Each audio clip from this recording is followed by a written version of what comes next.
আসসালামু আলাইকুম। সর্বপ্রথম দুই পিস আমি ফিল্টার পাইপ লাগাইছি প্লেনটির মধ্যে। এটার ভিতরে ঢুকাবেন, ঢুকানোর পরে এই এক্সট্রা একটা বানবেন, দুই মুঠি বানবেন না, এভাবে ঢুকাবেন। ঢুকানোর পরে আপনি এই টিডা এবং দুই শর্ট পিসে ফিটিংস এইভাবে রাখবেন।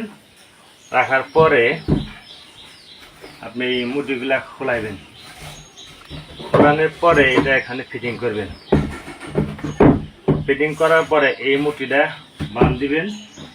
বাঁধার পরে এই শর্ট পিসটা এখানে ঢুকাই দিবেন।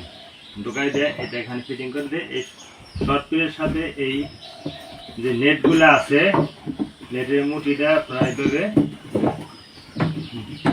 বাঁধা দিবেন। বাঁধা দেওয়ার পরে এখানে ফিল্টার নেট দিবেন, তারপরে খোয়া দিবেন। খোয়া দেওয়ার পরে আবার সিলেকশন বালু দিবেন, আবার নেট দিবেন, তারপরে আবার সাদা বালু দিবেন। সাদা বালু দেওয়ার পরে আপনারা ট্যাঙ্কির মধ্যে পানি দিবেন, দেখবেন সুন্দর মতো পানি ফিল্টার হয়ে বের হইতেছে।